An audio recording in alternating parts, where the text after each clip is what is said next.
10वी आणि 12वी इथं मुलं आली की आई वडील जास्त कॉन्शियस होतात. तर मुलांना कुठल्याही रस्त्याने चालता येईल अशा तयारीचं त्या मुलांना बनवायचं आपल्याला. 15-16 वर्षाच्या मुलाच्या डोक्यावर आपण सडनली एक जबाबदारी टाकतोय, तोपर्यंत त्याला कुठलेही निर्णय फारसे आपण घेऊन दिलेले नाहीये. प्रत्येक माणसाला स्कोप आहे. प्रश्न आहे की फक्त त्यानं त्याचा स्कोप शोधायचा आहे. Commerce basically management business field आहे. ह्युमॅनिटीज मध्ये पुन्हा प्रचंड करिअर ऑपॉर्च्युनिटीज आहेत. कुठलीही चांगली डिग्री घेतली म्हणजे माझं चांगलं करिअर होईल ही धारणा आता बंद केली पाहिजे, रादर ही संपलेली आहे.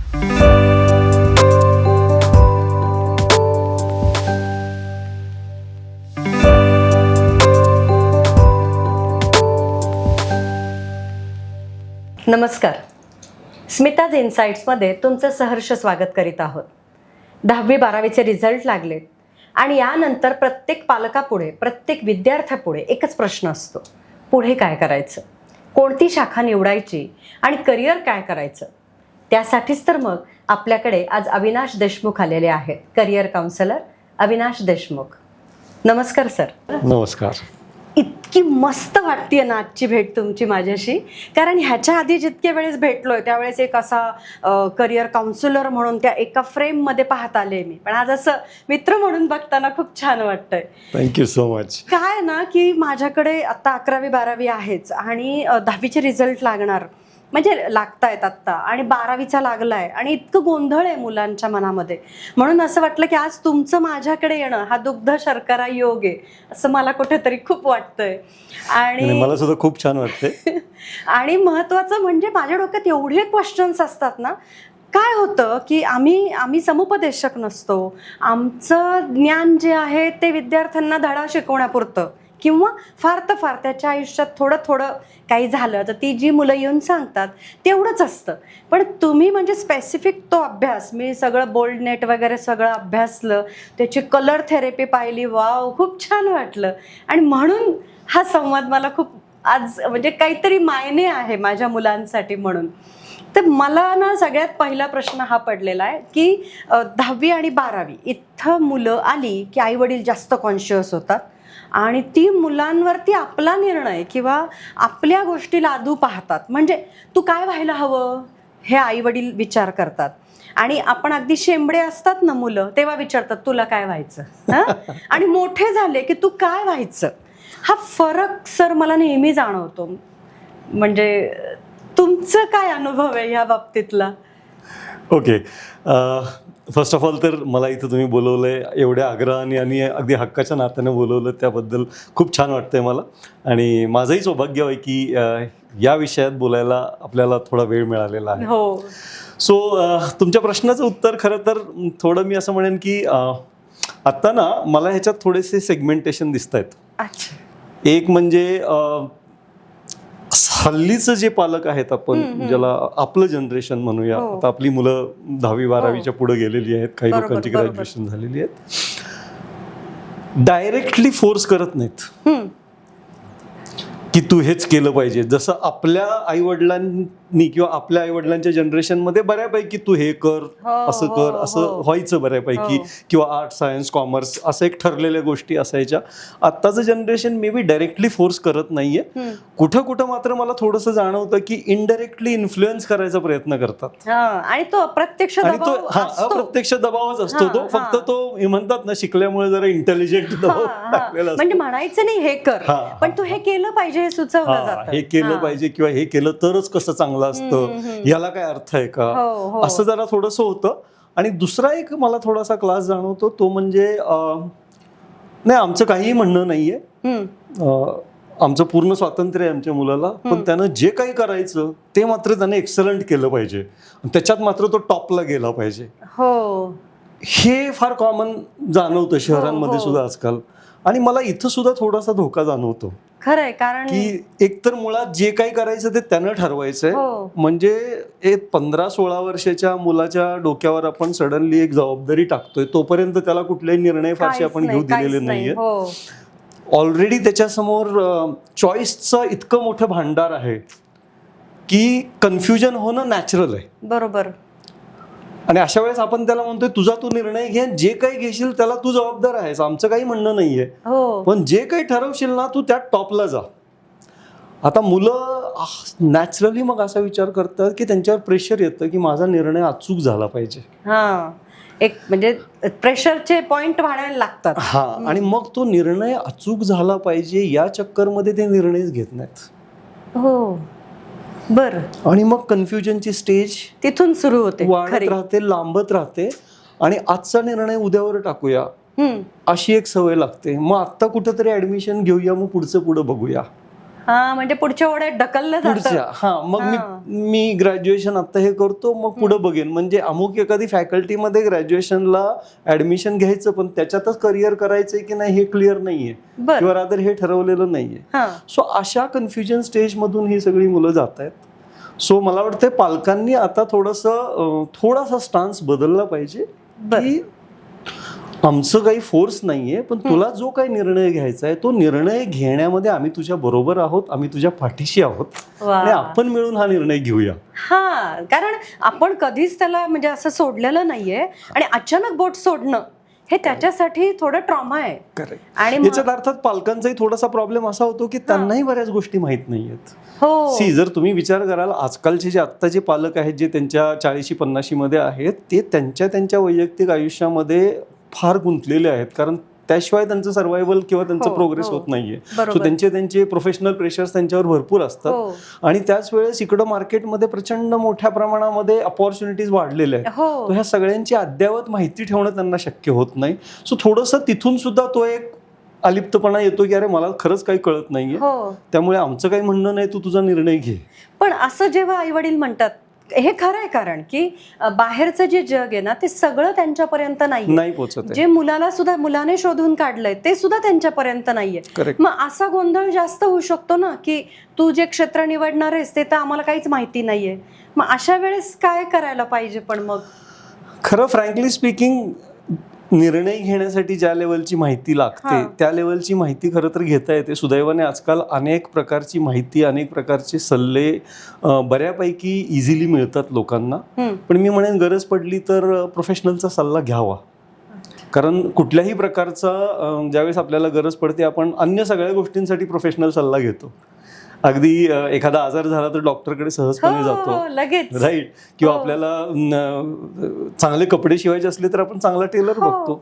मग करिअर करताना प्रोफेशनलचा सल्ला घ्यायला काय हरकत आहे? पण म्हणजे मग तो कसा घ्यायला पाहिजे, म्हणजे काय याची प्रोसेस काय असते? बेसिकली एक तर प्रोफेशनल वेगवेगळ्या पद्धतीनं या सगळ्याकडे अप्रोच करतात, पण एक कॉमन पद्धत आजकाल आहे ज्याला आपण बऱ्याचदा ऍप्टिट्यूड टेस्ट म्हणतो, कल चाचणी. आता हे नेमकं ऍप्टिट्यूड, कल हे तंतोतंत जुळणारे शब्द वाटत नाहीत मला, पण ब्रॉडली आपण असं त्याला म्हणूया की सायकोमेट्रिक असेसमेंट. हा एक शास्त्रीय आधार आहे किंवा शास्त्रीय पद्धत आहे ज्याच्या आधारावर आपण त्या मुलाला समजून घेतो. कारण career is not about external factors. बाहेरच्या गोष्टी काय आहेत, कुठलं करिअर चांगलं आहे, कुठल्या क्षेत्राला जास्त स्कोप आहे, याचा विचार करणं म्हणजे करिअरचा विचार करणं नाहीये. Career is more about diving deep within. ही व्याख्या नव्याने ऐकली आहे मी आज. नाही, हे खरं आहे ना. तुम्ही स्वतःच्या करिअरचा विचार करून बघा किंवा कोणाच्याही आजूबाजूला करिअरचा विचार करून का, career has very less to do with external factor आणि it has more to do with self. की मी कसा आहे, मला काय पाहिजे, माझ्या क्षमता काय आहेत, मी कुठल्या क्षेत्रामध्ये किंवा कुठल्या प्रकारचं काम करण्यामध्ये माझ्यातलं नॅचरल सगळं स्ट्रेंथ बाहेर येते. हे जोपर्यंत कळत नाही तोपर्यंत करिअर निवडण्यात काही अर्थ नाहीये. बरोबर आहे. आणि काय होतं की विद्यार्थ्यांना प्रश्न पडतो की आम्ही नेमकं काय करायचंय, आई वडिलांना प्रश्न पडतो आम्हाला तुझं क्षेत्र माहिती नाहीये. अशा ह्याच्यामध्ये खरंच तुमच्यापर्यंत जर का पोहोचलं तर ह्या ऍप्टिट्यूड टेस्ट मधून आम्हाला काहीतरी तर निर्णय मिळू शकतात. 100%. म्हणजे ह्याच्यातून आम्हाला दिशा पूर्ण मिळू शकते. गेल्या काही वर्षांमध्ये, आता जवळपास दशक उलटून गेलं मी ह्या विषयामध्ये काम करतोय, आणि काही हजार पालक आपल्या मुलांना येऊन घेऊन गेलेले आहेत. आणि त्यांच्या क्षेत्रात ते आता त्यांची गाडी रुळावर चालली आहे आणि ते लोक पुन्हा त्यांच्या छोट्या भावासाठी, बहिणीसाठी किंवा अन्य कुठल्या नातेवाईकासाठी येतात. बरं, याचा अर्थ त्यांचं बरोबर चाललंय म्हणून ते परत येतात. विषयच नाही. बरोबर आहे. म्हणजे तुम्ही दिलेला जो रस्ता होता, तुम्ही जिथे बोट पकडलं, म्हणजे आई वडील आणि मूल तिघांनाही जी एक दिशा तुम्ही दिली, ती दिशा तुमच्या दृष्टीने पण सक्सेस आहे, त्या मुलांच्या दृष्टीने पण आहे. म्हणजे निश्चित तुमच्यापर्यंत पोहोचलं तर काही अंशी आमचा प्रश्न लवकर सुटेल थोडा. अगदी नक्कीच मदत होते, किंवा ऍटलिस्ट हे तरी कळतं की कशा पद्धतीनं पुढे गेलं पाहिजे. हा, बरोबर. दुर्दैवाने आपल्याकडे शैक्षणिक पद्धतीमध्ये आपल्या काय झालंय, विचार कसा करायचा हे शिकवलं जात नाही, विचार काय करायचं हे शिकवलं जात. बरोबर आहे. हो हो. आणि हे चुकीचं आहे. आई ग, खरंय. आज म्हणजे मलाच इतकं भारी वाटतंय ना की माझा हा संवाद खूप आधी व्हायला पाहिजे होता. सो तुम्ही काय विचार केला पाहिजे हे एखाद्याला सांगण्यात पॉइंटच नाहीये. तो त्याचा प्रत्येकाचा वैयक्तिक वेगळा विषय आहे, त्याचा दृष्टिकोन आहे, त्याच्या आवडी निवडी आहेत, त्याच्या व्हॅल्यूज आहेत, अनेक गोष्टींचं आहे.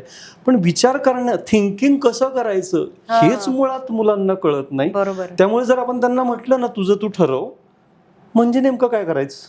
हो, मी कसं ठरवू? म्हणजे मला फक्त आवडतंय म्हणून मी तिकडे जाऊ का?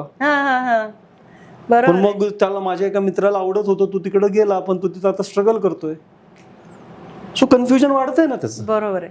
पण मग अशा वेळेस मित्र गेला म्हणून जाणं, मैत्रिणीने ठरवलं म्हणून कॉलेज निवडणं, हे पण म्हणजे प्रॉब्लेम येतात सर.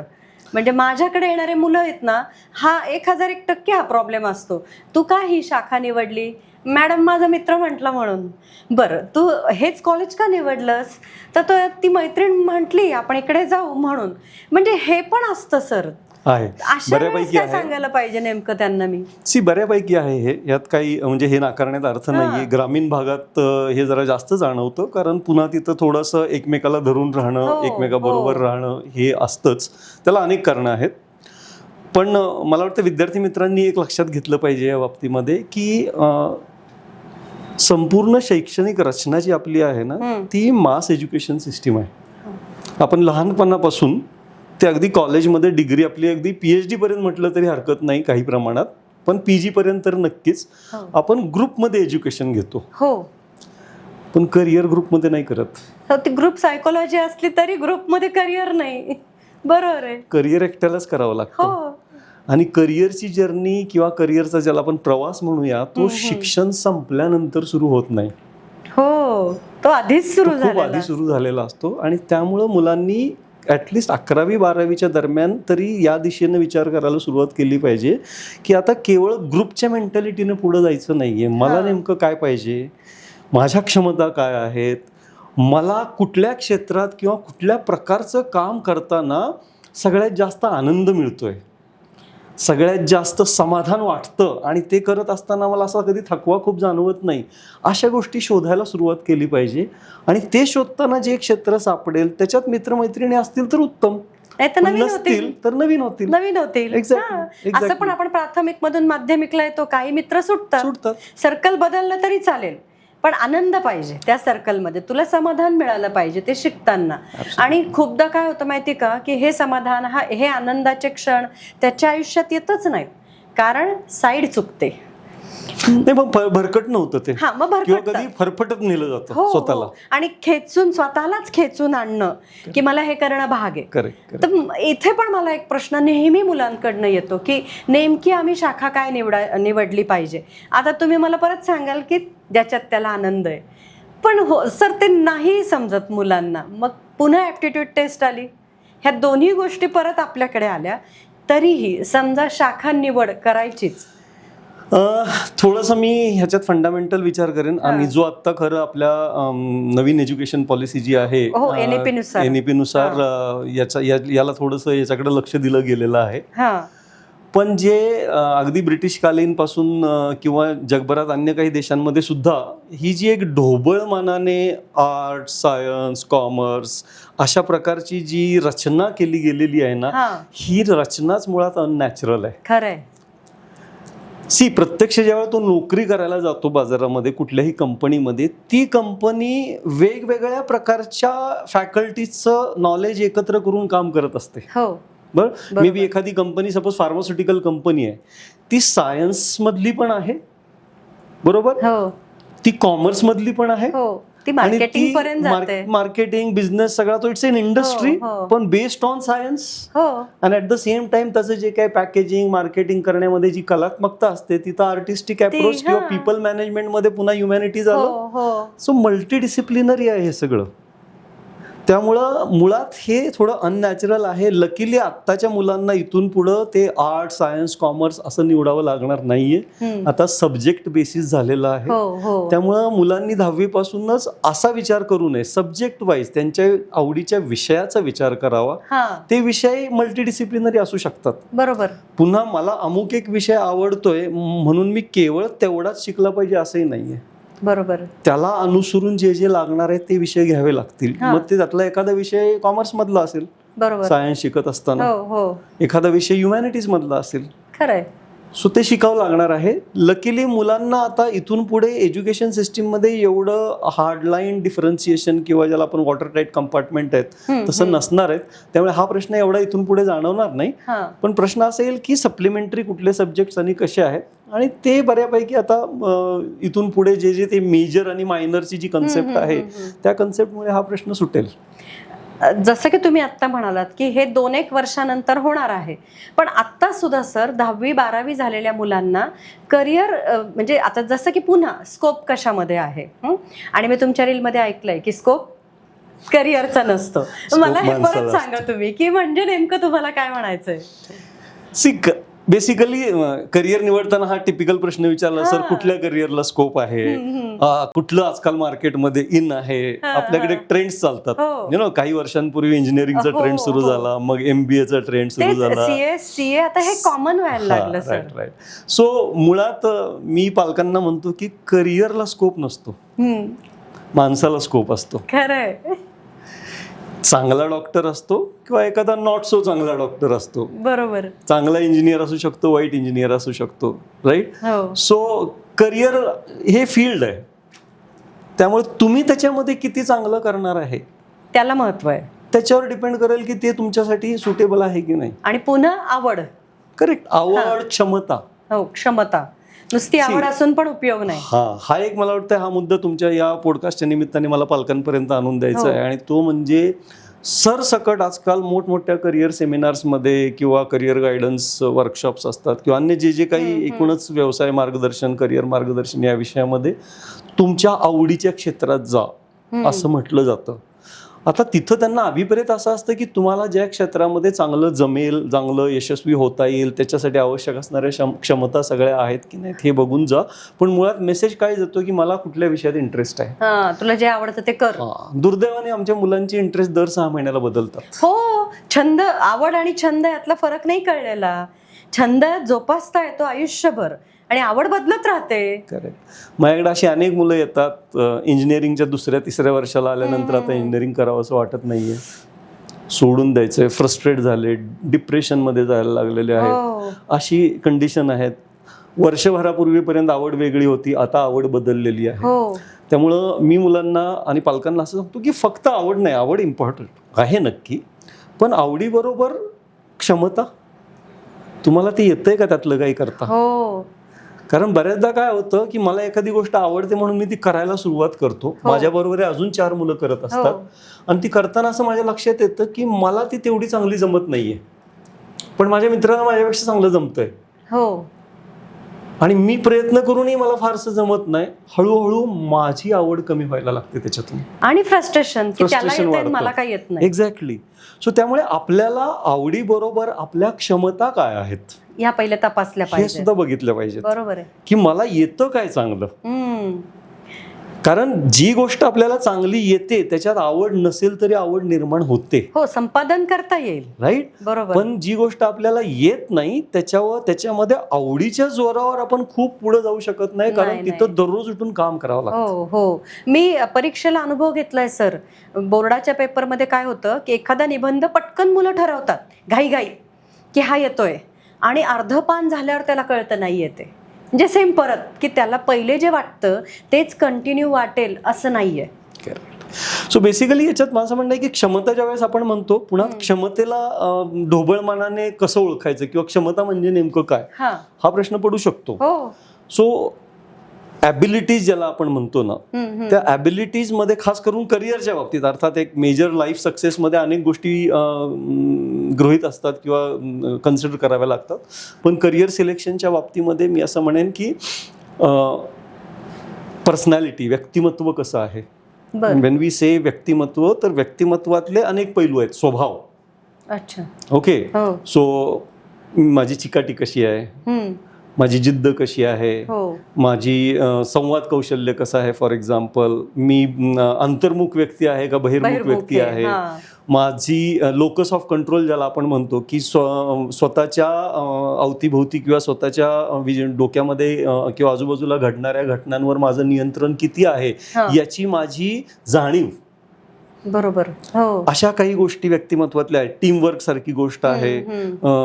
लवचिकता मनाची किती आहे, म्हणजे मी रिजिड व्यक्ती आहे का मी लवचिक व्यक्ती आहे, लवळ्यासारखा आहे का एकदम झाडाच्या खोडासारखा आहे. सो अशा काही व्यक्तिमत्वाच्या 15-16 महत्वाच्या, ज्याला 16 पर्सनॅलिटी फॅक्टर्स म्हटलं जातं जगभरामध्ये, ते व्यक्तिमत्व प्लस ॲप्टिट्यूड, म्हणजे ज्याला आपण आपली हुशारी म्हणूया किंवा कल म्हणूया, जो बऱ्याचदा जन्मतः काही प्रमाणात असतो आणि नंतर शालेय शिक्षणामध्ये त्याच्यामध्ये इम्प्रूव्हमेंट होत राहतात. त्याच्याबरोबरीनं आपला इमोशनल कोशंट किंवा बुद्ध्यांक, भावनिक बुद्ध्यांक ज्याला आपण म्हणूया, या सगळ्या गोष्टी प्लस आवड निवड म्हणजे इंटरेस्ट, हे सगळं एकत्र बघावं लागतं. कारण किती इझिली प्रवेश घेऊन टाकतात ना. मग प्रॉब्लेम तोच होतोय ना. आणि प्रत्येक व्यक्तीला एक नॅचरल ड्राईव्ह असतो, एक आतून एक उर्मी असते. अगदी अगदी. बघा, तुम्ही तुमच्या क्लासरूम मध्ये, तर तुम्ही प्रोफेसर आहात, सो काही मुलं ही सतत मुलांमध्ये रमणारी असतात, त्यांना आजूबाजूला सतत लोक लागतात. बरोबर, right, they are driven by people. काही मुलं हे टास्क ओरिएंटेड असतात, त्यांचं ऑर्गनायझेशनल स्किल चांगलं असतं, त्यांचं नियोजन कौशल्य चांगलं असतं, त्यांना गोष्टी जुळवून आणायला आणि करायला आवडतात. ती लिडरशिप पण असते. करेक्ट, लिडरशिप असते. काही मुलं हे क्रिएटिव्ह असतात, त्यांना सतत काहीतरी वेगळं करायचं असतं, त्यांना तुम्ही नियमांमध्ये बांधून ठेवू शकत नाही. राईट. आणि काही मुलं फार इन्क्विजिटिव्ह असतात, क्युरियस असतात, त्यांना सतत काहीतरी शिकायचं असतं. आता ह्या मी ज्या 3-4 गोष्टी सांगितल्यात ना, ह्या प्रत्येक माणसाचा एक आतला ड्राईव्ह असतो. सो तो ड्राईव्ह जेव्हा सॅटिस्फाय होतो ना, किंवा त्या ड्राईव्ह नुसार माणूस ज्यावेळेस काम करतो ना, त्यावेळेस एक उच्च दर्जाचं समाधान मिळतं. येस. आणि ते समाधान आपल्या करिअरला ड्राईव्ह करतं. खरंय, असतं. कारण तुम्हाला एक सांगतो मी छोटंसं, आणि हे का महत्वाचं झालं आत्ताच्या घडीला. सी, तुमच्या माझ्या आईवडिलांनी करिअर केलं त्यांचं, हे सर्व्हायव्हलसाठी केलं. त्यावेळेस त्यांना सर्व्हाइव्ह करण्यासाठी काहीतरी करणं गरजेचं होतं. त्यामुळे जी मिळेल ती नोकरी करायची आणि घरात पैसा आणायचा, खायला प्यायला, आणि घराला छप्पर पाहिजे डोक्यावर. आपल्या जनरेशनने करिअर केलं ते लाईफस्टाईलसाठी केलं. आपल्याला छोटं घर होतं गावाकडं, आता मोठं घर पाहिजे, किंवा शहरात फ्लॅट पाहिजे, मोठा बंगला पाहिजे, मुलांना चांगलं लाईफस्टाईल पाहिजे, गाडी पाहिजे, बंगला पाहिजे, परदेशवारी पाहिजे, ही आपली लाईफस्टाईलची संकल्पना होती. आपल्या मुलांनी ही सगळी लाईफस्टाईल ऑलरेडी बघितली आहे. मग आता त्यांनी का करिअर करावं? पुन्हा प्रश्न बेसिक आला. नाही, हा फंडामेंटल प्रश्न आहे. कारण प्रत्येकाला काहीतरी ड्राईव्ह पाहिजे. नाही, म्हणजे त्याचा पाया पहिले लक्षात आला पाहिजे त्याच्या. सो सर्व्हायव्हल त्यांना प्रश्न नाहीये, लाईफस्टाईल त्यांच्या समोर चॅलेंज नाहीये. ऑलरेडी ते 4 व्हीलर मधनं फिरतायत लहानपणापासून, स्वतः चालवतात आता. मग त्यांनी करिअर का करावं? सगळं बसाय आहे की. You need to understand, this generation is not looking at too much of lifestyle. या जनरेशनला मग पर्याय एकच उरतो, तो म्हणजे काहीतरी मिनिंगफुल करणं. आणि if you talk to these children, आजकाल बघा तुम्ही जेनजीच्या बाबतीत असं म्हटलं जातं की वर्क लाईफ बॅलन्सची खूप चर्चा चालू आहे मार्केटमध्ये. ही आपल्या वेळेस नव्हती. आपण ज्यावेळी वर्कफोर्स मध्ये एंटर झालो त्यावेळेस, राईट, आपल्याकडं मेहनत करायची 12 तास 14 तास 16 तास काम करायचं, हे आपण शिकलो. आणि आत्ताचं जनरेशन म्हणते नाही, वर्क लाईफ बॅलन्स, मी एक्स्ट्रा काम नाही करणार. खरंय, राईट, का करू? Exactly. So now we need to understand, यांना आयुष्यामध्ये काहीतरी मिनिंग पाहिजे, काहीतरी इम्पॅक्ट करायचं आहे, काहीतरी ज्याच्यातून त्यांना आनंद समाधान लाभेल असं करायचं आहे त्यांना. पैसा हा एकमेव उद्देश नाहीये. काही जणांचा असू शकेल जास्त पैसा कमवणं, पण तो जनरली आता उद्देश नाहीये. कारण पैसा त्यांनी बघितलाय, घरात भरपूर पैसा आहे पण सुख समाधान नाहीये. बरोबर, हे त्यांनी त्यांच्या घरात बघितलेलं आहे. खरंय. सो मिनिंगफुल आयुष्य जगणं ही आता या जनरेशनची प्रायोरिटी आहे. क्या बात आहे. हे इन्साइट्स तुमच्यापर्यंत पोहोचवण्यासाठी आमचे स्पॉन्सर्स आणि को स्पॉन्सर्स आहेत.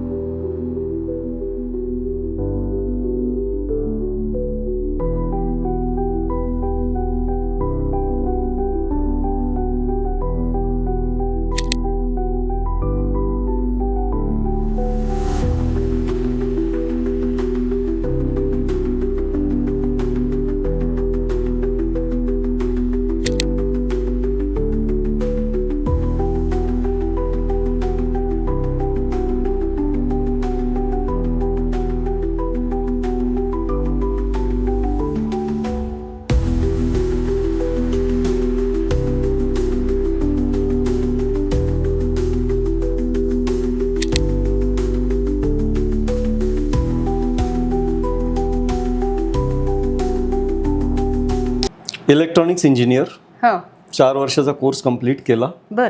बऱ्यापैकी मार्क्स पडलेत. त्याच्यानंतर सीडॅकचा 1 वर्षाचा कोर्स कंप्लीट केला. अच्छा. दुर्दैवाने आत्ता प्लेसमेंट्स IT सेक्टरमध्ये फार स्लो डाऊन आहे. मिळत नाही आहेत फारशा प्लेसमेंट, आणि त्याचं कुठं प्लेसमेंट झालं नाही. फुल डिप्रेशनमध्ये गेलाय मुलगा, आणि आता काहीच करायचं नाहीये. माझ्याच्याने काही होतच नाही, मला काही जमणारच नाही. सुरू होतो ना तो. घरात आई वडील दोघे सरकारी नोकर आहेत, सिबलिंग्स आहेत त्याला, बहीण भाऊ आहेत, ते पण चांगले नोकरी करतात. पैशाची अडचण नाहीये, पण ह्याचं मन स्वतःला खातंय आणि त्याला काहीच करावंसं वाटत नाही. दिवसभर पडून राहायचं, घरात बसून राहायचं, मोबाईलवर स्क्रोलिंग करत राहायचं. डिप्रेशनमध्ये सगळी जाण्याची ही चिन्ह दिसायला लागली. सर, अगदी सेम माझ्या मैत्रिणीच्या घरचं सुद्धा उदाहरण आहे की मुलाला काय करायचंय ह्याचा विचार न करता तो खूप ठिकाणी शिकला, वेगळं शिक्षण घेत आला, आणि आता तो म्हणजे MPSC करून बघतोय, BEd करून बघतोय, पण त्याला समजत नाहीये त्यांनी नेमकं काय करावं, आई वडिलांना कळत नाहीये त्यांनी नेमकं काय करावं. ह्या सगळ्यामध्ये त्याच्यामध्ये एक कॉम्प्लेक्स निर्माण झालाय की त्याचं BP शूट होतंय. बघा, वय इतकं लहान आहे पण त्याला हेडेक होतोय, त्याचं सतत मायग्रेन दुखतंय, किंवा त्याचं म्हणणं असं आहे की काहीच होत नाहीये, मी काय करू. त्याला पाहुणे आलेले आवडतात, आणि पाहुणे आले की तो म्हणतो ह्यांच्यामुळे माझा अभ्यास होत नाहीये. म्हणजे ज्याला आपण म्हणतो ना, एक मिथ्या समर्थनं वगैरे पण चालू आहेत. तर ह्या सगळ्यामध्ये मैत्रीण भांबावली आहे. तो मुलगा म्हणजे आमचाच जवळचाच आता भाच्यासारखाच आहे.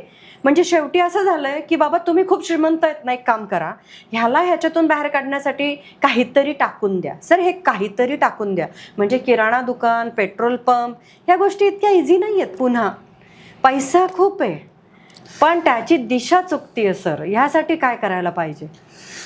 बेसिकली मला पालकांना हे सांगायचं आहे की मुलाचं आयुष्याच्या कुठल्याही टप्प्यावर जर आपल्या असं लक्षात आलं की बाबा त्याचा मार्ग चुकलाय किंवा त्याचं त्याला कळलेलं नाहीये, तर त्या टप्प्यावरून मार्ग दुरुस्ती नेहमी करता येते. असं नाहीये की बाबा आता एवढं सगळं शिकलाय आणि आता वेगळं काय करायचं. आज मार्केट समाजामध्ये असे अनेक लोक आहेत ज्यांचं शिक्षण आणि ते काय करतायत याचा अर्थार्थी डायरेक्टली काही संबंध नाहीये. ठीक आहे ना, पण ते उभे आहेत आयुष्यामध्ये, पुढे चाललेले आहेत. राईट. सो असं नाहीये की बाबा आता मला माझ्या क्षेत्रामध्ये किंवा मी जे काही शिक्षण घेतले त्याच्यात काहीच मिळत नाहीये म्हणून मला आता आयुष्यात काहीच करता येणार नाहीये, असं ऑब्व्हियसली नाहीये. आणि हे सगळ्यांना कळतं. खरं तर कुठंतरी आपल्या मनामध्ये माहित नाही का, पण लोकांच्या मनात असतं की नाही मग हे असंच झालं पाहिजे, असंच झालं पाहिजे. म्हणजे आपण यशाच्या काही कल्पना करून ठेवल्यात, आणि त्या फ्रेमवर्क मध्ये आपण प्रत्येक वेळेस आपल्या मुलांना, आपल्या स्वतःलाही बघत असतो. गरजेचं नाहीये. ठीक आहे ना, एखाद्याला 2 वर्ष उशिरा जे काही मिळायचं ते मिळेल, अडचण नाहीये. बरोबर. सो त्यामुळे मी पालकांना सांगतो की आता माझ्या वेबसाईटवर जवळपास 3-3.5 हजार करिअर्सचे ऑप्शन्स मी दिलेले आहेत. वा, मस्त. तो ह्याच्यातलं एक तुमच्या मुलाला सापडणार नाही का जे त्याच्यासाठी अलाइन्ड आहे? मी तुम्हाला ऍक्च्युअली प्रश्न विचारणार होते की काय करिअरचे ऑप्शन आहेत. आता मी अजिबात विचारणार नाही, बघू दे मुलांना, शोधू दे थोडंसं. त्यामुळे आहेत अनेक पद्धतीनं या सगळ्या विषयात पुढे जाता येतं. जसं आत्ताच्या पिढीने म्हणजे आपण जे आता 40-50 आहोत ह्यातल्या बऱ्याच लोकांनी शिकलेत वेगळं आणि करिअर वेगळं करतायत. सो आत्ताच्या पिढीवर तशीच जर वेळ आली असेल एखाद्यावर तर मार्ग खूप ऑप्शन्स अवेलेबल आहेत आणि त्याच्या क्षमता बघून आपल्याला त्याला मार्गदर्शन करता येईल. ठीक आहे, थोडा वेळ लागेल, बरोबर, एखादं वर्ष अजून जाईल, पण अख्खं आयुष्य जाण्यापेक्षा आता 1 वर्ष गेलेलं केव्हाही बरं. माझी दुसरी एक मैत्रीण आहे सर, जी ती पण प्रोफेसर आहे फिजिक्सची. तिचा मुलगा इंजिनिअरिंगला होता. आता फी खूप भरमसाठ, 2 वर्ष फी भरली. त्या मुलाचं मन रमत नव्हतं कारण त्याचं कलाकाराचं मन आहे आणि दुर्दैवाने 2-1 वर्षापूर्वी NAPचं नव्हतं हे की तो हेही करू शकतो आणि तो तेही करू शकतो. त्याची क्षमता, त्याची आतली उर्मी सांगत होती की तो कलाकार आहे. पण वडिलांचं असं होतं की नाही, तू इंजिनियर झालं पाहिजे.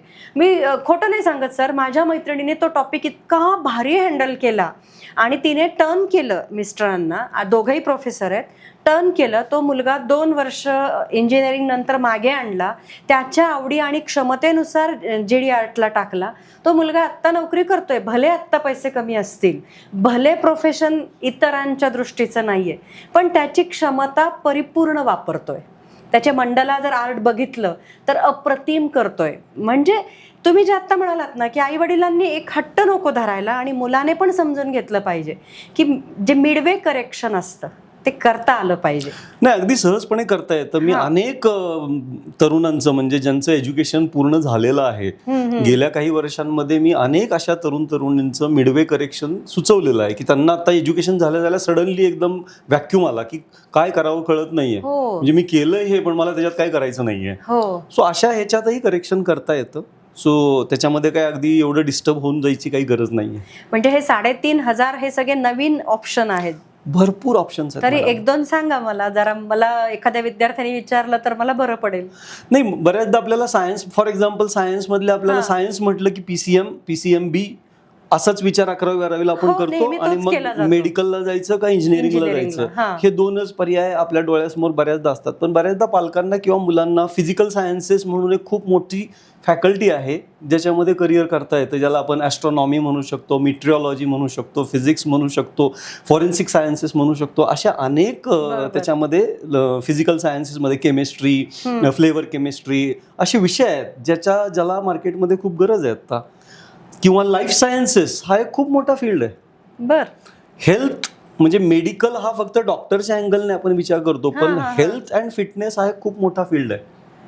म्हणजेच ते टिपिकल करण्यापेक्षा जे ते सॅच्युरेशन आलंय ते सोडून थोडं बघा. खूप गोष्टी आहेत. म्हणजेच माणसाला स्कोप खूप आहे. सो प्रत्येक माणसाला स्कोप आहे.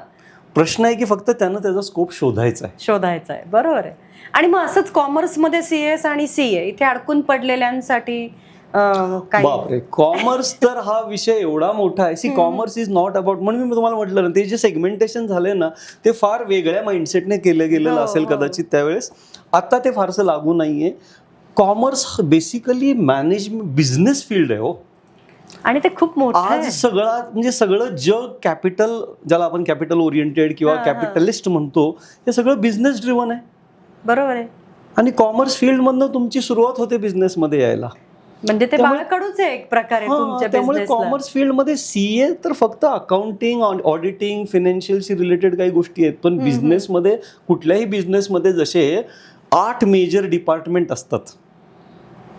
मग आपण फॉर एक्झाम्पल मार्केटिंग एक डिपार्टमेंट म्हटलं, HR एक दुसरं डिपार्टमेंट म्हटलं, ऑपरेशन्स हे तिसरं डिपार्टमेंट म्हटलं, फायनान्स अँड अकाउंट्स 4थं डिपार्टमेंट म्हटलं, मॅनेजमेंटचं अजून 5वं डिपार्टमेंट म्हटलं. असे जे काही वेगवेगळे डिपार्टमेंट आहेत, ह्या प्रत्येक डिपार्टमेंटमध्ये मल्टिपल करिअर रोल्स आहेत आणि ते खरंच मुलांपर्यंत नाही आहेत अजून. सो त्याचं कारण आहे, आपण फार एक म्हणतो ना, ते पूर्वी टांग्याच्या घोड्याला जसं ते असं लावलेलं असायचं तसंच आपण बघतोय, झापड लावून बघतोय. सो असं नाहीये. कॉमर्स लाईन मध्ये सुद्धा आता लकीली गेल्या काही वर्षांमध्ये BBA नावाचा ऑप्शन सुरू झालाय. सुरुवातीला त्यात फारसा दम नव्हता, परंतु आता बऱ्यापैकी खूप चांगले BBA चे कोर्सेस आलेले आहेत. मॅनेजमेंटचे कोर्सेस खूप चांगले आलेले आहेत. लकीली आता 12वी नंतरच 5 वर्षाचा इंटिग्रेटेड मॅनेजमेंटचा कोर्स करता येतो. हा. डिजिटल मार्केटिंगचे कोर्सेस आहेत. फिनान्शियल सेक्टरमध्ये प्रचंड कोर्सेस आहेत. म्हणजे फिनान्शियल अनालिस्ट होता येतं तुम्हाला, सर्टिफाईड फिनान्शियल अनालिस्ट होता येतं तुम्हाला, इक्विटी मार्केट स्पेशालिस्ट होता येतं तुम्हाला, रिसर्च ज्याला इक्विटी रिसर्च अनालिस्ट होता येतं तुम्हाला. हे फक्त फायनान्समधले. इन्व्हेस्टमेंट बँकिंगमध्ये मोठे करिअर्स आहेत.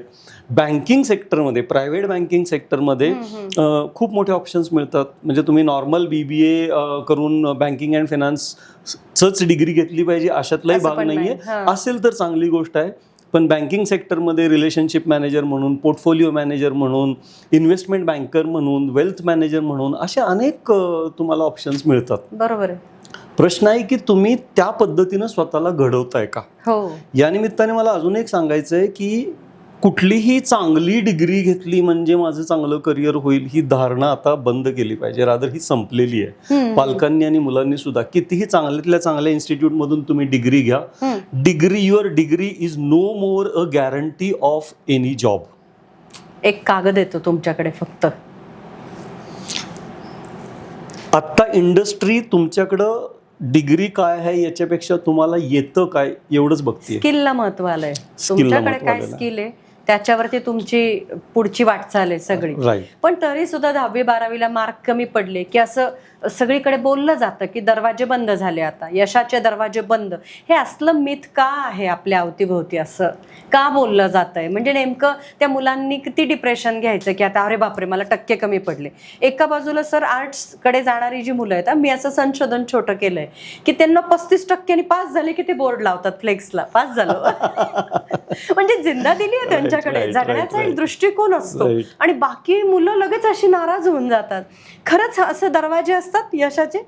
नाही नाही नाही. हे खरं तर सगळ्यांना माहिती आहे हे चुकीचं आहे. पण ते काय तशी चर्चा चालवतात मला माहित नाहीये. कुठल्याही आपण सगळ्यांना हे वर्षानुवर्ष खरं माहिती आहे. फॉर एक्झाम्पल शाळेमध्ये जे बॅकबेंचर्स होते, ज्यांना सगळ्यात कमी मार्क पडायचे, ते आज आयुष्यामध्ये सगळ्यात जास्त यशस्वी आहेत. हो सर. पण मग तरी सुद्धा आर्ट्सकडे येणारा ओढा कमी होण्यामागचं पण काय? म्हणजे मी इतकं शोधतीये, मला नाही सापडत आहे. खरं सांगू का तुम्हाला, हे काही ग्रामीण भागामध्ये किंवा सेमी अर्बन भागामध्ये थोडंफार असं वाटत असेल आत्ता, अजून ते थोडं आहे. पण जर तुम्ही मोठ्या शहरांमध्ये आला ना तर आर्ट्सचा ओढा वाढलाय खूप. मुंबईची मैत्रीण म्हणते आम्ही मराठी हिंदीतून शिकवतो. म्हणजे रामनिरंजन झुंझुनवालाला ती शिकवते. ती मला म्हणते अगं आम्ही मराठी सुद्धा, आमचे शीख मुलं सुद्धा मराठी घेतात आणि आम्ही त्यांना हिंदीतून मराठी शिकवतोय. तू असं कसं म्हणते तुमच्याकडे आर्ट्सला संख्या कमी? हो, मागच्या वर्षी पुण्यात फर्ग्युसनचं मेरिट गेले 3-4 वर्ष कंटिन्युअसली 93% खाली येत नाहीये. सर काय फिडिंग आहे मला हे तरी सांगा जरा. मला रहस्य सांगा, म्हणजे मी काय करू, माझ्याकडे तो ओढा वाढेल. नाही, काय झालंय म्हणजे एकतर सायन्समध्ये त्या JEE आणि CET किंवा नीट हा करणारा एक क्लास निर्माण झालेला आहे. हो. आणि मग ते नको म्हणून आर्ट्स किंवा कॉमर्स करणारी मुलं आहेत. There is one class. Usually अशी मुलं कॉमर्समध्ये जात आहेत. हो. आणि जी स्वच्छंदी मुलं आहेत पण हुशारही आहेत, अशी मुलं आता ठरवून आर्ट्समध्ये जात आहेत. की ज्यांना स्वतःच्या आयुष्यात काहीतरी करायची धमक आहे, पण नेमकं काय हे माहीत नाही. मग ते लिबरल आर्ट्स, ह्युमॅनिटीज अशा विषयात जात आहेत. त्यात त्यांना गती पण असते. मग फिगर आउट करूया. आणि अर्थात ह्युमॅनिटीजमध्ये पुन्हा प्रचंड करिअर ऑपॉर्च्युनिटीज आहेत. तरी काय काय आहेत एकदा मला सांगा. सी बेसिकली जर तुम्ही ह्युमॅनिटीज बघाल ना तर ह्युमॅनिटीजचं मोस्टली काम मानवी भावना, मानवी कौशल्ये या विषयाशी निगडीत आहेत किंवा समाजशास्त्र या विषयाशी निगडीत आहेत. त्यामुळे याच्यात मल्टी डिसिप्लिनरी लर्निंगला ऑपॉर्च्युनिटी खूप जास्त आहे. बर. उदाहरणार्थ सायकोलॉजी हा पूर्वी फक्त सायकोलॉजिस्ट व्हायचं आणि काहीतरी ज्यांना काहीतरी सायकोलॉजिकल प्रॉब्लेम्स आहेत अशा लोकांना ट्रीट करायचं, एवढा जो थोडाफार मर्यादित पूर्वीचा होता, आता तसा नाही राहिला. आता सायकोलॉजी सगळ्या गोष्टींमध्ये आली आहे. आता सायकोलॉजी डिझाईनमध्ये आलेली आहे, आता सायकोलॉजी मार्केटिंगमध्ये आलेली आहे, आता सायकोलॉजी प्रोडक्ट कसं प्लेस करायचंय किंवा रादर कुठल्या पद्धतीनं त्याचं पोझिशनिंग केलं पाहिजे हे ठरवण्यात सुद्धा सायकोलॉजी आलेली आहे. आता फायनान्समध्ये सायकोलॉजी आलेली आहे. बरोबर. आता HR मध्ये मोठमोठ्या कंपन्या एम्प्लॉईजला रिटेन करण्यासाठी काय केलं पाहिजे. म्हणजे पूर्वी एम्प्लॉईज म्हणजे लेबर होते, हो आता एम्प्लॉईज लेबर नाहीत राहिलेले, राईट. सो त्यामुळे त्या एम्प्लॉईजचं रिटेन्शन करणं, त्यांना ग्रोथ देणं, याच्यासाठी काय काय करावं लागेल याच्यासाठी सायकोलॉजिस्ट अपॉइंट करतात. त्यामुळं जे स्टेम होतं ते आता स्टीम झालेलं आहे. वा. सायन्स, टेक्नॉलॉजी, इंजिनिअरिंग, मॅथमॅटिक्स हा जो एक क्लस्टर होता त्याच्यामध्ये मध्येच ए घातला गेलेला आहे. And that is science, technology, engineering, arts and mathematics. एवढं सगळं आल्यानंतर निश्चित आहे की कोणतीही शाखा निवडा, फक्त तुमची आवड आणि तुमची क्षमता. पुन्हा आपण तिथे की लीडरशिप पोझिशनला लिबरल आर्ट्स हा प्रकार आपल्याकडे म्हणजे पाश्चात्य क्षेत्र देशांमध्ये तर बऱ्याच वर्षांपासून आहे. आपल्याकडे स्टेट युनिव्हर्सिटीजमध्ये किंवा सेंट्रल युनिव्हर्सिटीजमध्ये नव्हता. पण प्रायव्हेट युनिव्हर्सिटीमध्ये गेल्या अर्धा वर्षामध्ये लिबरल आर्ट्स नावाचा प्रकार आलेला होता. लकीली आता NEP मुळे सगळ्याच युनिव्हर्सिटीमध्ये ती कन्सेप्ट आलेली आहे की तुम्हाला हवे ते सब्जेक्टचं कॉम्बिनेशन करता येतं आणि त्याच्यातून तुम्ही तुमच्यामध्ये एक मल्टी डिसिप्लिनरी अप्रोच निर्माण करता आणि स्वतःचं कौशल्य त्या अंगाने वाढवता. खरंय. त्यामुळं ह्युमन कॅपिटल हा विषय घेऊन ज्याला आयुष्यात काहीही करायचंय त्याने ह्युमॅनिटीजला बिंदास जावं. अजून एक ह्या चर्चेतून मला असं वाटतंय, म्हणजे तो एक प्रश्न आहे बघा मुलांकडे सध्या की 12वी झालंय, पर्सेंट कमी आहेत किंवा त्यांचं मन आत्ता नाहीये म्हणून ते YD घेतात किंवा इयर गॅप करतात. आता ते करणारच नाहीत NEP नंतर, मला असं वाटतं, कारण त्यांच्या क्षमतेनुसार ते पळणार आहेत. इथं मी थोडासा वेगळा पर्स्पेक्टिव्ह मांडू इच्छितो. कधी कधी काय होतं, एखाद्या विषयात आपल्याला गती असते, क्षमता पण असते, समहाऊ त्या परीक्षेच्या दिवशी आपला परफॉर्मन्स येत नाही. हो ना, ते तर माझ्या मुलांचं आहे. ते सगळे म्हणतात मॅम सगळं येतोय पण भीती वाटते, मॅम सगळं तयार आहे हो तुम्ही काही विचारा, पण तिथे गेलं की हाताला घाम सुटतोय. सो त्यामुळं म्हणजे YD पडण्याच्या भीतीनं पुढं जाणं किंवा न जाणं असं विचार करण्यापेक्षा एखाद्या वेळेस जसं आपण म्हणतो ना की सचिन तेंडुलकर प्रत्येक मॅच मध्येच सेंचुरी ठोकेल अशातला भाग नव्हताच कधी. किती छान. राईट. सो असं होऊ शकतं की मी एखाद्या विषयामध्ये मला गती आहे पण मला नेमकी ती परीक्षा अवघड गेली. होऊ शकतं. राईट. सो मला वाटतंय की अशा वेळेस शांतपणे विचार करावा. जर तेच क्षेत्र तुमच्यासाठी खुणावणारं क्षेत्र असेल, तेच क्षेत्र तुमच्यासाठी एक तुमची ऊर्जा जागवणारं क्षेत्र असेल आणि तेच क्षेत्र तुम्हाला झोपेतनं उठवून कामाला लावणारं असेल, तर मग एखाद्या वेळेस वर्ष गेलं त्यावेळेलाच तरी हरकत नाही. म्हणजे 2 पावलं मागे आलो तर तेवढीच मोठी उडी घेता येईल, आपण जे म्हणायचो अगदी करता येईल, करता येऊ शकतं आणि काही हरकत नाहीये. एखादं वर्ष तसा गॅप पडल्यामुळे काही फारसा फरक पडत नाही. पण ती जी अकॅडमिक लाईफ मध्ये जी एक भीती निर्माण झालेली आहे ना की आपल्या अकॅडमिक रेझ्युमेवर कुठेही गॅप दिसू नये, आता तो हळूहळू कमी झालेला आहे. आता कंपन्या सुद्धा तुमचं ओव्हरऑल बघतायत. जर गॅप असेल तर काय कारणामुळे होता, त्या गॅपच्या पिरियडमध्ये मी काय केलेलं आहे, मी नुसतं बसून राहिलो का मी वेगवेगळी कौशल्य शिकली किंवा मी माझ्या आवडीच्या क्षेत्रामध्ये काही ना काही इंटर्नशिप केली, प्रोजेक्ट वर्क केलं किंवा मी अन्य काही अनुभव घ्यायला बाहेर पडलो. राईट. आता माझ्या एका मित्राचा मुलगा आहे, तो त्याचं ग्रॅज्युएशन संपल्या अख्ख्या भारतात सोलो ट्रिपवर आहे. आणि तो ज्याला बॅकपॅक ट्रिप म्हणतो आपण, अत्यंत जुजबी पैशामध्ये, अत्यंत कमी पैशामध्ये तो भारत फिरतोय मुलगा. आता ज्यावेळेस असा मुलगा माझ्याकडे 1 वर्षभराने येईल तर मी त्याच्या रेझ्युमेतला गॅप नाही बघणार, कारण त्यानं वर्षभर जगाचा अनुभव घेतलेला आणि त्याने ऍक्च्युअली खरं तर जगला. एक्झॅक्टली. सो आता कंपन्या या पद्धतीनं बघतायत. त्यामुळे मला नाही वाटत आपण त्या गॅपचा फार मोठा अवडंबर माजवावं. बरोबर आहे. जर घेतला गॅप तर घेऊ द्यावा. त्यानं त्या गॅप मध्ये काय केलं हे महत्वाचं आहे. त्यामुळे गॅप घेताना प्लॅन करून गॅप घ्या, भीतीनं गॅप घेऊ नका. भीतीने नको. अगदी बरोबर. हो. त्याचं प्लॅनिंग करा की ह्या गॅप इयर मध्ये मी काय करणार आहे. मी अभ्यास करणार आहे, मी माझे काही स्किल डेव्हलपमेंट करणार आहे. कधी कधी परीक्षाची डेट निघून गेली म्हणून गॅप घ्यावा लागतोय. तरी तयारीचा प्रॉब्लेम नव्हता. बरोबर. मग मी त्या वर्षभरात 4 वेगवेगळे कोर्सेस शिकलो माझ्याशी अलाइंड असलेले. मी ऍक्टिव्हिटी केली, मी ऍक्टिव्ह राहिलो. बरोबर आहे. हे महत्वाचं आहे. आणि सर असं पण होतंय की मुलांना प्रचंड गोंधळ आहे, मी काय करायला पाहिजे. तर जरी आवड आणि क्षमता असतील तरी सुद्धा निर्णय घेणं हे खूप अवघड म्हणजे टास्क आहे त्यांच्या पुढे. तर ही जी गोंधळलेली अवस्था आहे की मी काय करू, मी काय केलं पाहिजे आणि मी काय केलं तर सक्सेस होईल. तर एक तर सक्सेसची व्याख्या त्यांना सापडत नाही, आई वडिलांना तिथपर्यंत न्यायला थोडं अडचणीचं होतंय आणि ते प्रचंड गोंधळ आहे तिघांचा पण.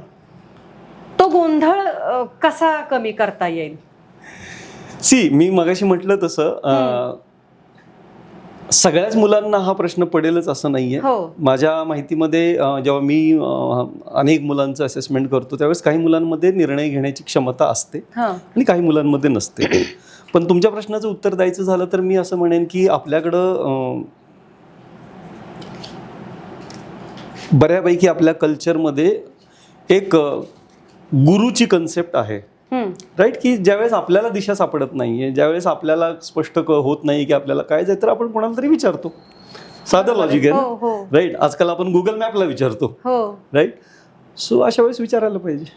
म्हणजे विचारलं तर प्रश्न तरी समजेल आणि तो नीट प्रश्न दिशा सापडेल तरी ना. आणि पुन्हा अगदी सगळं डिटेल गायडन्स त्याच क्षणाला मिळालं पाहिजे असं नाही. मला ज्या दिशेला जायचंय त्या दिशेला मार्गदर्शन मिळालं तरी हरकत नाही. काही टप्पे मला 4 पावलं चालल्यानंतर क्लिअर होतील, बरोबर आहे, पण दिशा माझी चुकीची नाहीये एवढं मला एन्श्योर करायचंय. त्या दिशेला जाणारे अनेक मार्ग असू शकतात, त्यातला एक मार्ग मी घेतला तरी हरकत नाही. कदाचित उद्या उठून माझी दुसऱ्या मार्गावर येईल तरी पण हरकत नाहीये.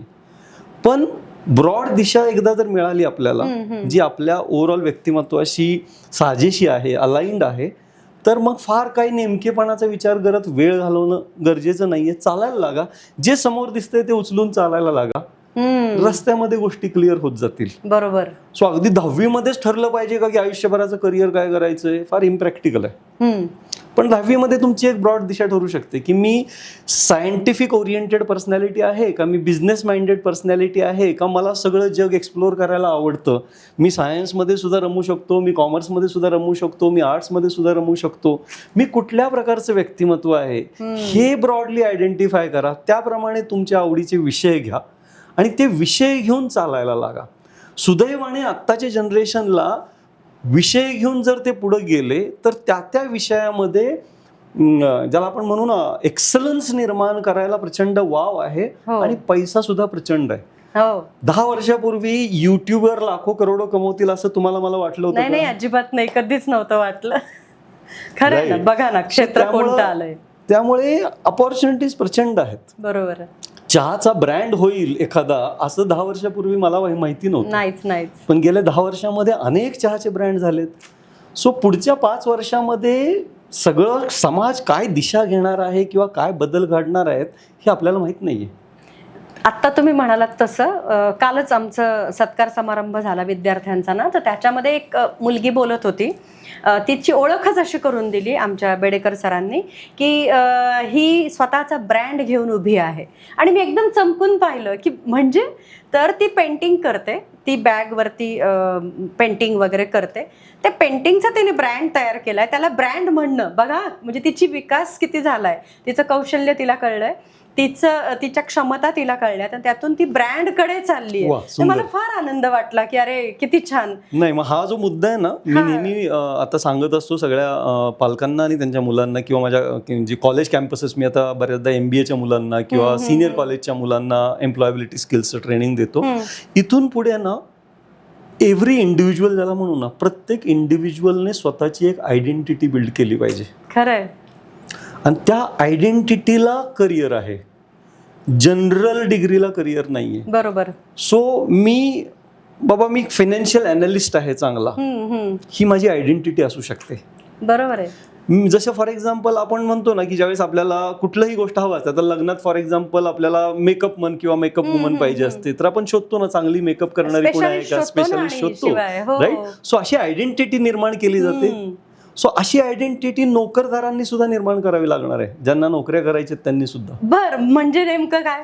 म्हणजे फॉर एक्झाम्पल आज मी सपोज माझ्या कंपनीमध्ये एखादा सॉफ्टवेअर डेव्हलपर शोधतोय, तर मला माहितीये ना मला काय पाहिजे.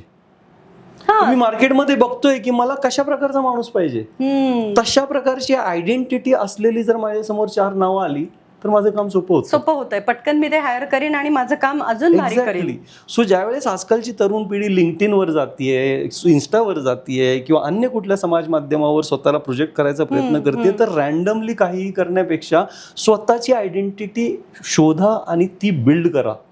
सो हे जे ब्रँडिंगचं तुम्ही म्हटलं ना, हा. हे इंडिव्हिज्युअल ब्रँडिंगचा आता जमाना आलेला आहे. बरोबर. आणि तिने इतकी भविष्याची अशी काय म्हणतात ना, बरोबर नाडी पकडली आहे. एक्झॅक्टली. सो त्यामुळं ब्रँडिंग करणं म्हणजे फक्त बिझनेसेसने ब्रँडिंग नाही करायचं, खरंय. आता इंडिव्हिज्युअलने ब्रँडिंग केलं पाहिजे. अगदी जसं आपण बरोबर आहे. म्हणतो ना की अरे मॅथ्स चांगलं शिकवणार कोणी आहे का रे?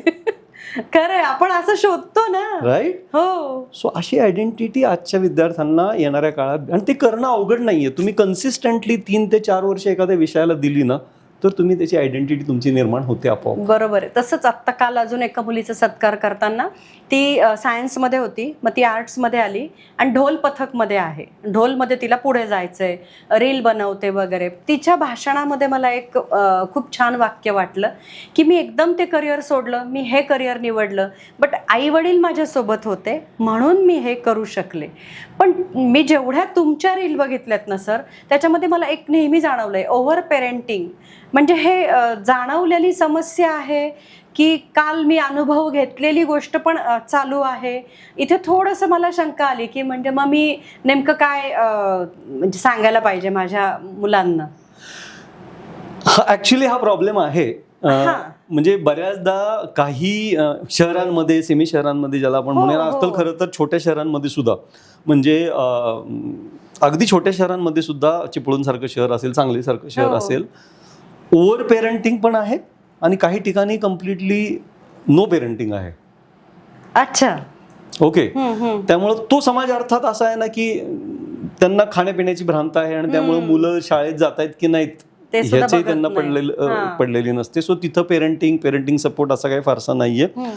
एक वेळ ते परवडलं, पण ओव्हर पेरेंटिंग हे फार डेंजरस आहे. अच्छा. म्हणजे ते नेमकं कसं इम्पॅक्ट करतं? मुळात पर्सनली मला असं वाटतं, आणि हे कदाचित तुम्हाला पटेलच असं नाहीये किंवा अन्य तुमच्या काय दर्शकांना पटेल की नाही माहित नाही, पण मला असं वाटतं पेरेंटिंग हा मुळात कन्सेप्टच विचित्र आहे, किंवा रादर पेरेंटिंग नावाचा काही कन्सेप्टच नसावा. You are just a parent. हो. Just be a good parent. Don't try to do parenting. किती भारी. सी, पेरेंटिंग करणं म्हणजे काय करायचं? म्हणजे तुम्ही तुमचे विचार, तुमचे परसेप्शन्स दुसऱ्या एका इंडिव्हिज्युअलला सांगताय आणि त्याप्रमाणे त्याला वागायला सांगताय, अंडर ॲझम्पशन की त्याला काही कळत नाहीये. हो. पण तुम्हाला हे लक्षात येत नाहीये की तुम्ही जे काही वागता किंवा तुमचे जे काही विचार आहेत हे तुमच्या जुन्या अनुभवातले विचार आहेत, आणि त्याच्या समोरचे अनुभव नवीन आहेत, त्याचे अनुभव वेगळेच आहेत, त्याच्या पुढचं जग सगळंच वेगळं आहे. बरोबर. तुम्ही जुन्या प्रिपरेशन्सवर पुढचं जग नाही दरवेळेस देऊ शकत ना. बरोबर. सो पेरेंटिंग करण्यापेक्षा पेरेंट राहणं फक्त पालक राहूयात. Yes, good, be a good parent. So your child is not your property. खरंय. आपण आपल्या मुलाचे ट्रस्टी आहोत. बस त्याला 25 वर्षापर्यंत सांभाळायचंय. सांभाळायचं म्हणजे काय, तर त्याला फक्त खायला प्यायला द्यायचंय, सिक्युरिटी द्यायची, एक छत द्यायचंय. तो फिजिकली आणि मेंटली सक्षम झाला की त्याला पंख फुटले की तो उडून जाणार आहे. हो. त्याच्या पंखात बळ द्यायचंय आपल्याला. त्याच्यासाठी नवीन पिंजरे तयार नाहीत करायचे. किती सुंदर. खरं आहे सर की आपण आहे ना स्वतःच ते सगळे कोश तयार करतो आणि मग त्याने असं केलं पाहिजे. संपलं, आलं पेरेंटिंग परत. का तर आपल्याला वाटतं की हे केलं तर चांगलं. आपण पेरेंटिंग आपण का बनवायच्या? So I think there is nothing called as parenting. You can just be a parent. खूप सुंदर दिशा दिली आहे. मला फार आवडलं हे. मस्त. आणि किती पण विचार केला ना तरी ह्याच्यावरती मग आता ओव्हरही होऊ शकत नाही पण होऊ शकत नाही. तुम्ही फार तर त्याला सांगू शकता की बाबा बाजूला खड्डा आहे, जपून चाल. बरोबर आहे. तुम्ही त्याला तिथून उचलून आणायची गरज नाही ना. खरं. याला प्रॉब्लेम काय होतोय आजकालच्या पिढीमध्ये, हे जे मेंटल हेल्थचं प्रमाण, जे ज्याला आपण मेंटल इश्यूज होत आहेत ना मुलांना, त्याचं एक कारण हे पण आहे की मला असं वाटतंय की आपण मुलांना पुरेशा हार्डशिप्स फेसच करू देत नाहीये. हो. बघा तुम्ही, ग्रामीण भागातून जे अनेक प्रकारच्या अडचणी सहन करून येणारी जी मुलं आहेत, त्यांची पर्सनॅलिटी, भले ते पॉलिश्ड नाही आहेत मुलं, फाड इंग्रजी बोलत नाहीत किंवा खूप छान कपडे घालून छान चौकीत राहत नाहीत, पण त्यांना तुलनेने पर्सनॅलिटीचे हे प्रॉब्लेम, मेंटल हेल्थचे प्रॉब्लेम कमी जाणवतात ॲज कम्पेअर्ड टू शहरातली मुलं. कारण ऊन दिसलं की आपण लगेच त्याला म्हणतो ना धर छत्री घे. एक्झॅक्टली, हे सोल्युशन तो नाही शोधत आहे ना, ऊन लागल्यावर काय करायचं. एक्झॅक्टली. सो जोपर्यंत हार्डशिप्स मधून मुलं जाणार नाहीत ना, तोपर्यंत त्यांना कळणार नाही की हार्डशिप्स फेस कशा करायच्या. बरोबर. युट्यूबवर व्हिडिओ बघून हे कळत नाही, माहिती पडतं फक्त. हो. पण ते प्रत्यक्ष जोपर्यंत अनुभव, उन्हाचा चटका लागल्याशिवाय उन्हाचा काय परिणाम होतो हे कळत नाही. बरोबर. आपण उन्हाचा चटकाच लागू देत नाहीये. म्हणजे मुलं तयार झाली पाहिजेत ती त्यांच्या अनुभवातून. येस. आपण त्यांना सांभाळण्याच्या चक्करमध्ये, हे पेरेंटिंगच्या चक्करमध्ये ना, त्यांच्या वाट्याच्या हार्डशिप सगळ्या काढून घेतल्यात आणि त्यांना असं उचलून कॉलेज पर्यंत आणतोय आपण. आणि तो जो स्मूथली करून दिलेला रस्ता आहे त्याच्यावर ते पडतं बिचारं. मग कॉलेजमध्ये आणून दिल्यावर आपण सोडून देतोय. आणि तिथे आपण म्हणतो आता तुझं तू बघ. एक्झॅक्टली. म्हणजे त्याचं पंखात बळ येण्याचं जे वय होतं त्यावेळेस आपण त्याला उचलून घेतलंय. बरोबर. आणि पंखात बळ न येताच आपण त्याला इथून म्हणतोय आता उडतो. बरोबर. असं नाही शक्य ना. नाही अजिबात. सो काही गोष्टी निसर्गाच्या आपण लक्षात घेतल्या पाहिजेत. पालक म्हणून तुमच्याकडे प्रचंड पैसा आहे ना, स्वतःवर खर्च करा. नाही, मी अगदी मी बिनधास्त सांगतो पालकांना. हे फार गरजेचं आहे सांगणं. मुलांना जाऊ दे बसने. मी माझ्या मुलींना बसने पाठवलं कॉलेजमध्ये. ज्यावेळेस त्यांनी तो अनुभव घेतला, मग टू व्हीलर घेऊन जा. बरोबर.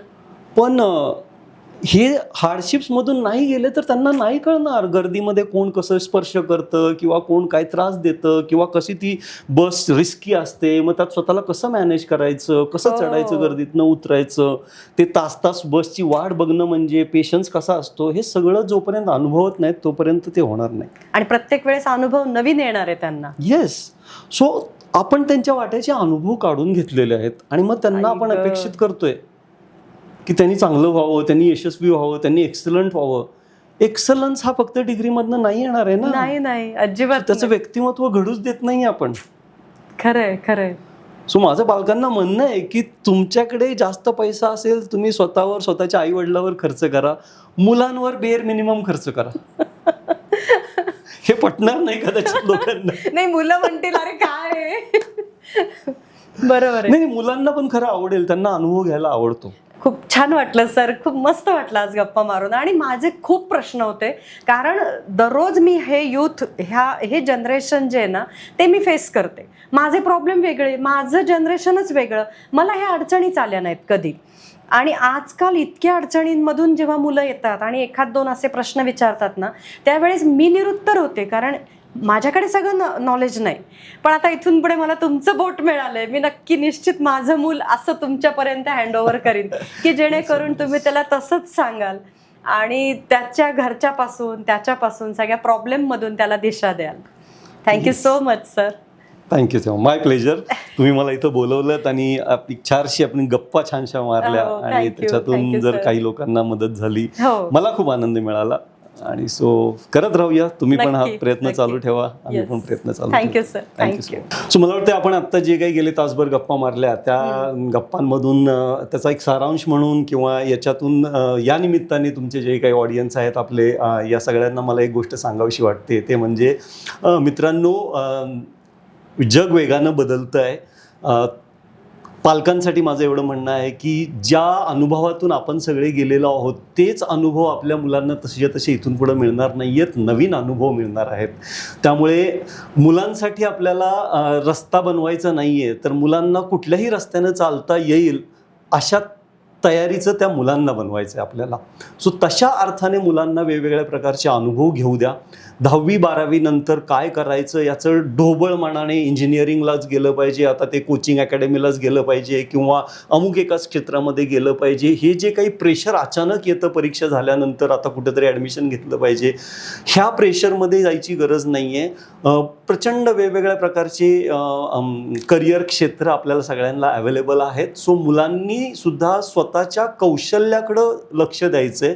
मला काय शिकायचं आहे किंवा मी कुठली डिग्री घेणार आहे याच्यापेक्षा मला काय येतं चांगलं आणि मी काय चांगलं करू शकणार आहे याच्यावर जर लक्ष दिलं आणि स्वतःचं आयुष्य त्या पद्धतीनं बिल्ड करायचा प्रयत्न केला तर आता कुठल्याही इंजिनिअरिंगमध्ये किंवा मेडिकल फील्डमध्ये किंवा कॉमर्स फील्डमध्ये अडकून राहावं लागेल अशी इथून पुढं करिअरची रचना नसणार आहे. तुम्ही मेडिकलमध्ये असताना सुद्धा इंजिनिअरिंगमध्ये काम करू शकणार आहे, इंजिनिअरिंगमध्ये असताना मेडिकलमध्ये काम करू शकणार आहे. असं इंटरडिसिप्लिनरी आणि अनेक क्षेत्रांमध्ये तुम्हाला काम करावं लागणार आहे. त्यामुळे तशा तयारीनं स्वतःची कौशल्य तयार करा. खूप जग छान आहे, खूप चांगल्या पद्धतीनं तुम्ही करिअर करू शकता. फक्त कुठल्याही एक्सटर्नल इन्फ्लुएन्स खाली, कुठल्याही प्रकारच्या सामाजिक प्रेशर खाली यायची काही आवश्यकता नाही आहे. स्वतःचं आयुष्य आहे, तुम्ही स्वतः घडवू शकता आणि स्वतः नक्की घडवाल असा मला विश्वास आहे.